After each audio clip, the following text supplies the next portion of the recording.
Well, how about that weather we had earlier this week, huh? Shearing wind and rain, and talking about tornadoes. Probably not. It was a microburst, I'm sure. But the one thing we were left with on Tuesday night, you know what they say, red sky at night on Tuesday, fishing delight on Wednesday. I'm Jim Hutchinson with the New Jersey Delaware Bay edition of the Fisherman magazine, and looking at the NOAA weather forecast, those couple of days we had after this nasty, brutal weather early in the week was about the best. Let's take a look at that. NOAA weather from New York Harbor down to Lewis, Delaware, Friday into Sunday. A lot of wind. Looks like it's going to shift easterly winds over Saturday and Sunday. Chance of showers wherever you're looking.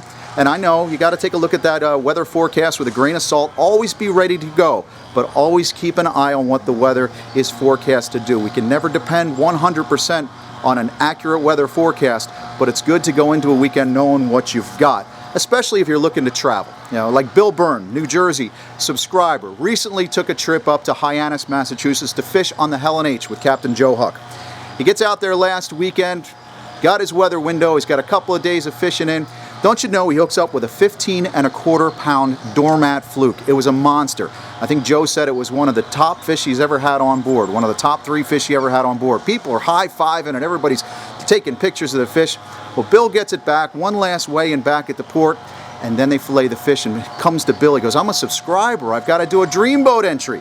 So he didn't take it down to the Dreamboat weigh station. You know what he did? The next day he jumps back out on the Helen H, and he hooks up with a 10.35 pound doormat, another giant fluke, puts it in the cooler, runs it back to New Jersey, weighs it in at the reel seat in Brielle, and as of this point right now, yes, Bill is on that Dreamboat leaderboard with that 10.3 pound fluke. So don't forget that, folks. If you're out fishing, and let's say you're out on a party boat and you've got a monster fish, you know, you mention that to the crew. Say, I'm going to bring this one back, bring it over to the weigh station, a certified Dreamboat weigh station, so that you can get in on that contest. The fluke are swimming around down in New Jersey, too. In New Jersey and Delaware Bay, we've seen limit catches on some of the reef sites outside of Delaware and outside of Delaware Bay. Ed Panic was out recently, had a couple of keepers using 3-inch gulp shrimp right at the mouth of the Point Pleasant Canal. And that's one thing to note as this warmer water is coming into our back bays. We got more and more reports over the weekend and the last couple of days of fish right around those inlet jetty rocks, right around the pockets.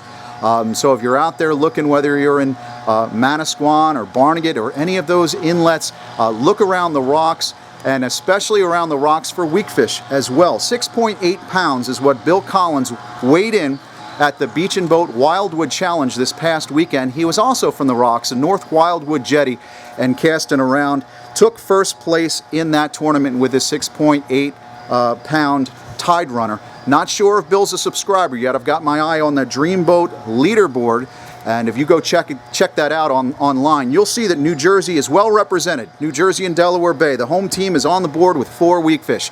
And right now we've got a pretty good bite, especially in the southern part of the state. The run is on in South Jersey, and it seems to continue. Bill Henfrey Jr. was throwing a pink zoom at the Cold Spring Inlet and weighed this fish in at Sterling Harbor. We're getting more of these weakfish weigh-ins throughout the state, but predominantly down in the South Jersey area. So if you're looking to score, as soon as you can get out with one of these nice weather windows, walking along the rocks and throwing bucktails or pink zooms is certainly the way to go. We do have better reports from the offshore grounds when people can get out. 180-pound big eye for Joe Natoli and Brian Kimmons. They were fishing with Captain Dave Bender of the Jenny Lee recently.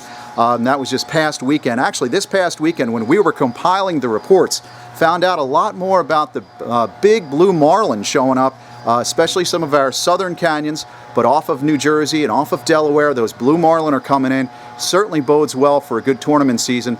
And the tournament, of course, that we've been all waiting for is Mako Mania this weekend. And the sharking has been pretty good. Nice chubby Mako brought into Barnegat Light this past week for Mike Ball and crew on the Deborah Ann.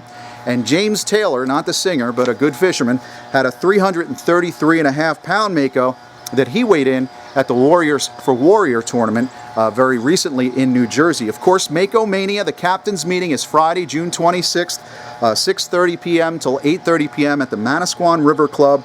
Now, any tournament decisions that are going to be made because of this weather forecast we've got coming up are going to be made there at the spot. Pete Grimless and the crew, they've put everything. They've given a lot of consideration into the rules. So go to MakoManiaNJ.com take a look at the rules, but certainly come on out to the captain's meeting on Friday. Take a look at what you plan to do on Saturday and Sunday. There's every contingency in the world built into those rules, so we'll find out more on Friday. But the NOAA offshore weather forecast does not look particularly nice for Saturday and Sunday. From the Hudson to the Baltimore, the latest report we've got, Saturday east winds to about 30 knots, seas 5 to 9 feet on Saturday. They're going to build into Sunday, going into 6 to 10 footers by Sunday. So again, you got to look at that weather, pay close attention to the NOAA weather forecast. Can't always trust everything, but they do their best, and you got to keep an eye out to figure out if you've got that weather window. The one window that's rapidly closing in New Jersey is our bag limit on black sea bass.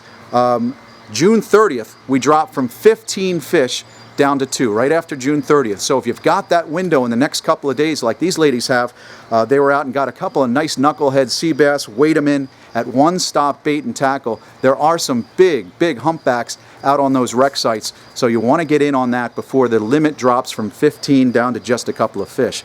And as far as bass, we've still got the stripers that are still biting. A lot of the striped bass now are caught in North Jersey early morning, sometimes late afternoon, guys dragging the wire, dragging those big spoons. I know of one certain Neptune florist who's been getting out and hooking up just about every day that he's able to get out there before work and hooking up with some big fish. Sean and Matt Cody sent us this photo just last week. They found them, Sean and Matt are from Lincroft, New Jersey, and they were out off North Jersey with bunker spoons and hooked up with this 43-pounder that they weighed in at the tackle box. So the fish are there. It's just a matter of finding the right window, and going into this weekend, that's going to be an important consideration. So go to NOAA's weather forecast, check it out, take a look at the weather and the tides on thefisherman.com, choose your window appropriately, and hook them up. And we'll see you next week at The Fisherman and thefisherman.com. To receive the latest fishing reports, subscribe to the Fisherman's YouTube page. Click subscribe, then click the settings button and check Send Me Updates. You'll now receive notifications of the latest Fisherman YouTube videos and reports. If you're already a subscriber, make sure you've checked Send Me Updates in the settings so you receive the latest notifications.